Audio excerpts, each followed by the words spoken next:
ketahuilah ikan gapi itu akan selalu ingin makan. Kalau sampai ada ikan gapi kita yang tidak mau makan, berarti sesuatu terjadi pada tubuh mereka.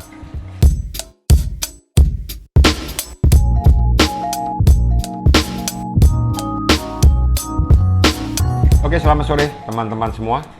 Kita ketemu lagi di channel RGB. Hari ini atau kali ini kita akan coba membahas tentang manajemen pakan. Pernah saya singgung di konten awal waktu perkenalan bahwa nanti saya akan coba membuat suatu konten tentang manajemen pakan. Dan beberapa juga sudah masuk pertanyaan-pertanyaan yang mencoba bertanya mengenai pakan, seperti apa yang terbaik, seperti apa pemberiannya. Oke, kita mulai dengan begini. Memang sangat menyenangkan ya melihat ikan kita makan dengan lahap. Bahkan di tempat kami ini, kalau saya mendekat ke depan akuarium, mereka sudah tahu ini saatnya untuk mendapatkan makanan. Dan memang itu sangat menyenangkan untuk dilihat. Tetapi ada beberapa hal penting yang kita perlu ketahui atau kita perlu pelajari sehubungan dengan pemberian pakan. Sekarang kita coba untuk bahas ya, seperti pakan apa yang terbaik.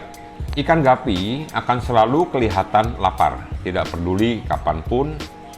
Selama kita memberikan pakan, mereka akan mencoba untuk makan. Dan perlu kita ketahui bersama, memberi makan yang terlalu berlebih, saya sudah bicara di konten-konten yang terdahulu, bahwa itu cukup berbahaya. Tidak hanya berbahaya untuk lingkungan akuarium itu sendiri, karena akan terjadi penumpukan kotoran jika mereka banyak makan, tetapi juga perlu diketahui makan yang secara berlebih akan membuat mereka juga, kalau kita bahasa sehari-hari, begah, kekenyangan. Satu hal yang perlu saya tekankan lagi, ikan gapi atau semua jenis ikan sebetulnya itu adalah makhluk hidup yang sebetulnya sama dengan kita. Mereka butuh makan, mereka juga butuh istirahat, mereka butuh saat untuk tidak diganggu. Dalam artian mereka juga tidur, ikan itu juga tidur. Jadi seperti halnya makhluk hidup yang lain, mereka makan pun sebaiknya terjadwal. Nah, dari latar belakang poin itu, pertanyaannya, berapa sering kita harus kasih makan mereka? Saya kembalikan dengan berapa sering kita sebagai manusia perlu makan. Kalau jawabannya ada yang bilang, saya makan 3 kali sehari. Atau ada beberapa orang akan bilang, saya makan cuma 2 kali sehari. Yang penting adalah perlu diingat, jadwal itu jangan ngacak-ngacak.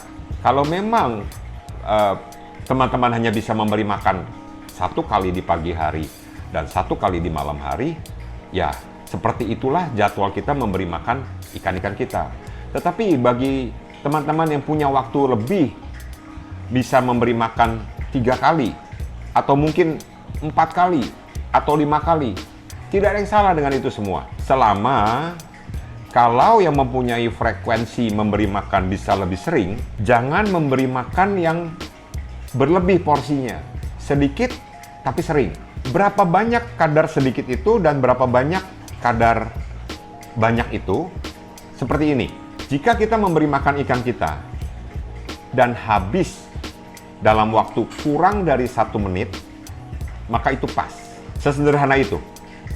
30 detik, 40 detik, ketika makanan itu masuk ke dalam akuarium dan dalam jangka waktu 30-40 detik kurang dari 1 menit itu habis, berarti itu pas. Ketika itu setelah 1 menit masih banyak yang di atas permukaan air, atau bahkan masih banyak yang sudah sampai ke dasar akuarium, atau masih banyak yang berterbangan di tengah-tengah air, coba dikurangi. Lebih baik memberi makan sedikit tapi sering, daripada sekali kita, karena misalnya kita nggak ada waktu, teman-teman yang harus kerja di pagi hari, kasih makan banyak, berharap makanan itu bisa cukup sampai dengan siang. Itu tidak benar. Karena Sekali lagi, makanan yang berlebih dan tidak dimakan oleh mereka akan berubah menjadi racun. Kalaupun makanan yang ada mereka paksa untuk makan dan mereka habiskan makanan itu saat pagi hari, itu juga tidak baik untuk mereka. Kita bayangkan perut mereka, ikan gapi itu relatif kecil, tentu perutnya pun kecil. Coba teman-teman bayangkan kalau ngambil pelet misalnya, kita punya 2 ekor. Nah, teman-teman bayangkan, kalau jumlah pelet yang kita ambil dan kita bagi ke 2 ekor itu, volume segitu masuk ke dalam perut mereka yang kecil, bisa dibayangkan betapa penuh perut mereka. Karena kembali lagi, ikan gapi akan selalu terlihat lapar. Itu adalah kita membahas frekuensi. Di kami, saya memberi makan bisa 4 atau 5 kali. Tetapi itu, saya akan memberi dalam jumlah yang kecil, tetapi sering. 4 jam, 4 jam, 4 jam. Saya selingi, dimulai dari jam 8 pagi, jam 12 siang, jam 4 sore atau jam 3 sore, jam 4 sore, jam 7 malam. Dan ketika saya mau matikan semua lampu, jam 9, setengah 10, saya berikan sedikit lagi makanan mereka untuk mereka bisa sampai dengan pagi hari. Penting untuk teman-teman ketahui begini. Pada waktu kita mau memberi makan, sebaiknya sebelum kita beri makan ikan-ikan kita, ada yang namanya kita checking atau periksa dulu. Jika kita ketemukan ikan-ikan yang bermasalah dengan kesehatannya, lebih baik jangan beri makan dulu. Sampai kita tahu apa penyakit mereka. Karena kalau mereka memang sedang kondisi sakit, nafsu makan mereka turun, kita berikan kuantiti yang sama seperti biasa kita berikan, akhirnya kembali tidak dimakan. Dan pakan yang tidak dimakan, sekali lagi saya tekankan, bisa berbahaya buat ikan-ikan kita. Terutama jika itu dalam satu tank yang tidak sakit pun, ketika terjadi penumpukan amonia, akan bisa menjadi berbahaya bagi mereka. Jadi checking ikan pagi ketika kita mau memberi makan adalah sangat penting. Jika kita ketemukan ikan yang sakit, lebih baik kita karantina, kita pisahkan dulu untuk kemudian kita beri makan kepada yang sehat. Bagaimana menghandle ikan sakit? Nanti kita akan bikin sebuah konten lagi, kita bahas beberapa penyakit umum di ikan gapi. Pertanyaan berikutnya, kalau begitu 2 kali makan 1 hari cukup nggak? Cukup. Cukup. Ikan gapi cukup makan 2 kali 1 hari dengan takaran yang pas. Kalaupun kita merasa perlu kita kasih lebih banyak, saya akan anjurkan pemberian pakan yang lebih banyak itu pakan hidup. Kenapa? Pakan hidup masih lebih aman daripada kita berikan dalam jumlah banyak pakan buatan. Pakan hidup adalah makhluk hidup. Jadi, kalaupun dia tidak habis termakan, dia belum berubah menjadi racun. Dia masih bisa stay. Seperti contohnya kalau kita berikan Artemia. Artemia masih bisa bertahan di air beberapa jam dan tidak merupakan ancaman bagi ikan kita. Pertanyaan berikutnya adalah, apa pakan yang paling baik untuk gapi? Kalau pertanyaannya adalah apa yang paling baik, saya harus bilang tidak ada pakan yang sangat baik atau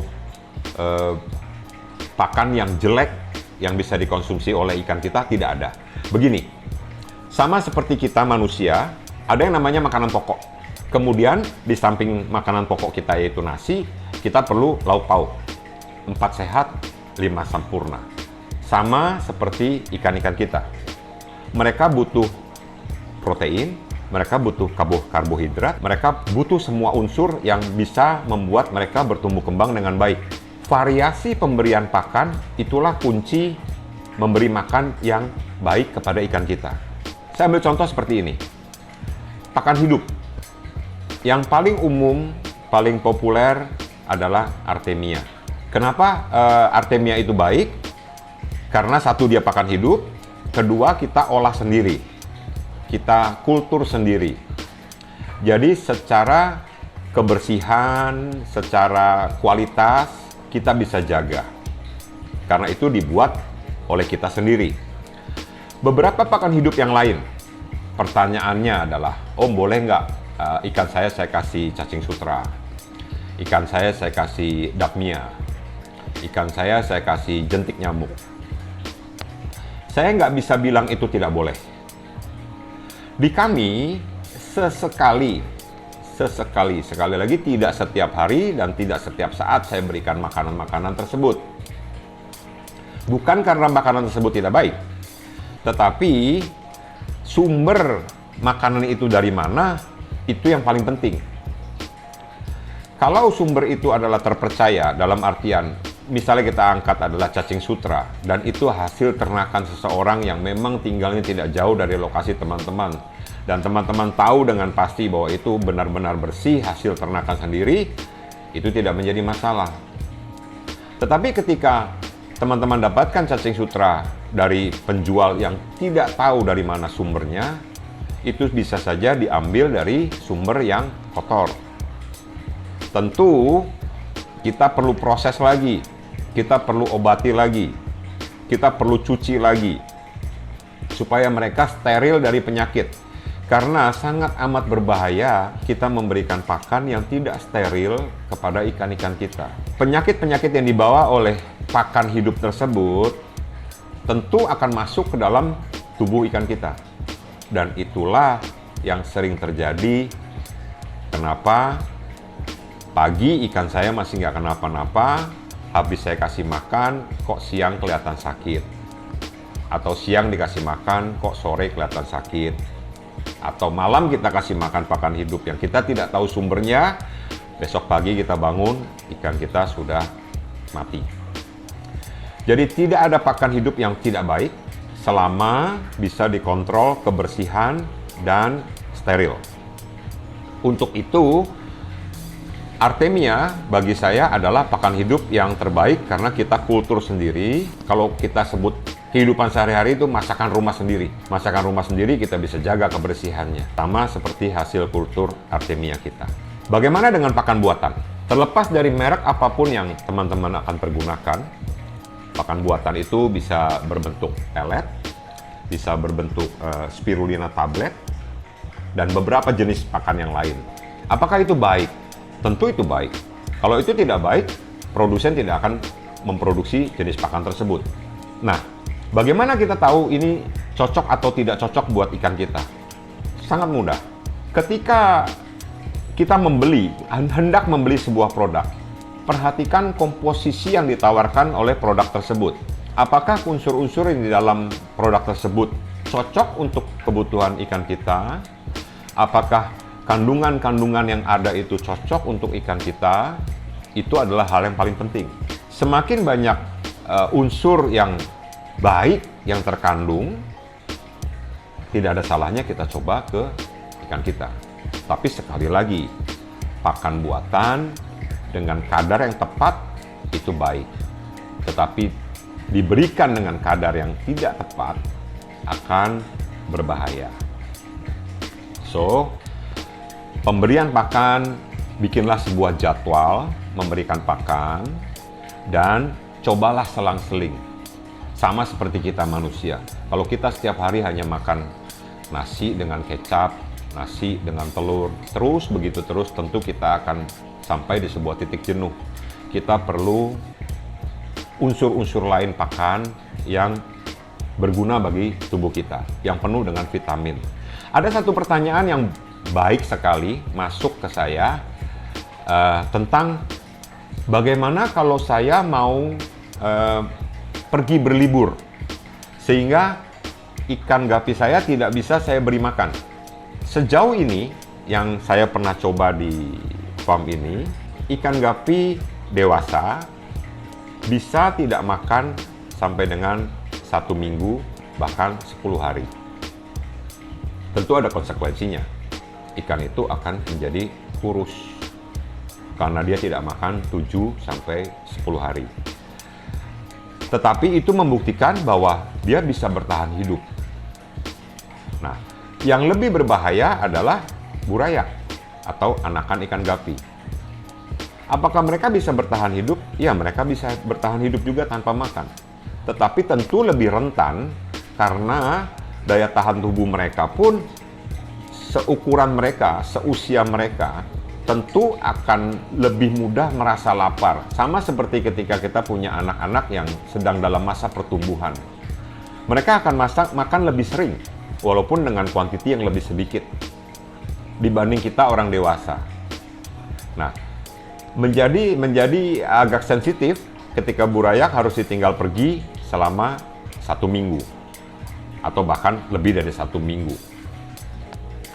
Kita bisa mengakali, walaupun saya belum pernah mencoba, tapi logikanya ada satu alat yang namanya auto feeder atau pemberi makan otomatis yang akan secara otomatis di jam-jam tertentu mengeluarkan pakan masuk ke dalam tank untuk dimakan oleh ikan-ikan kita. Menjadi juga sebuah persoalan kalau di dalam tank itu ada ikan sakit atau ada ikan yang terlanjur mati. Pakan itu akan masuk secara teratur tanpa memperdulikan kondisi air atau kondisi akuarium tersebut. Mempunyai alat pemberi pakan otomatis tidak 100% menjawab kebutuhan akan pakan ikan-ikan kita. Itu salah satu cara untuk bisa tetap memberi makan ikan selama kita tidak bisa memberi makan secara manual. Jadi yang terbaik tetap memberi makan secara terjadwal, dan sebelum memberi makan lebih baik pelajari dulu kondisi ikan kita. Karena ada kalanya kita perlu memberikan ikan kita saat untuk berpuasa. Membersihkan perut mereka, mencuci perut mereka, untuk kemudian kita beri lagi pakan yang baru yang mereka bisa pakai untuk kebutuhan dari tubuh mereka. Tidak ada guna memberikan atau memaksakan makan kepada ikan-ikan yang memang di dalam kondisi mereka tidak ingin makan. Jadi ada beberapa yang bertanya kepada saya, nggak mau makan om, bagaimana caranya? Ya kalau memang nggak mau makan, ketahuilah ikan gapi itu akan selalu ingin makan. Kalau sampai ada ikan gapi kita yang tidak mau makan, berarti sesuatu terjadi pada tubuh mereka. Lebih baik kita cari dulu apa penyebabnya mereka tidak mau makan, daripada seolah-olah kita memaksa mereka untuk makan dengan tetap memberi mereka makan di jadwal yang seperti kita inginkan. Itu tidak membantu sama sekali, bahkan akan merusak kualitas air di dalam tank kita. So, saya rasa untuk pakan, saya cukup menjelaskan seperti itu. Seperti biasa, jika ada pertanyaan atau ada komen, teman-teman bisa tinggalkan di kolom komen untuk kita bisa bahas bersama-sama yang pasti benar atau yang terbaik yang bisa kita jadikan pakem atau aturan. Di setiap daerah pasti akan berbeda, dan lingkungan teman-teman juga menentukan ketersediaan pakan hidupnya. Kalau memang berlimpah, kenapa tidak beri mereka variasi pakan? Karena itu juga sangat baik untuk pertumbuhan ikan kita. Tetapi bagi teman-teman yang tidak bisa mendapatkan pakan hidup banyak macamnya seperti teman-teman yang lain, sama seperti saya di sini, saya gunakan Artemia untuk kebutuhan makan ikan-ikan gapi saya, dan juga saya selingi dengan pakan-pakan buatan, yaitu berupa pelet. Oke, saya rasa cukup sekian. Terima kasih sudah menonton channel ini. Saya tunggu komen dan input dari teman-teman sekalian untuk kita bisa bikin konten-konten berikutnya. Terima kasih. Salam RGB.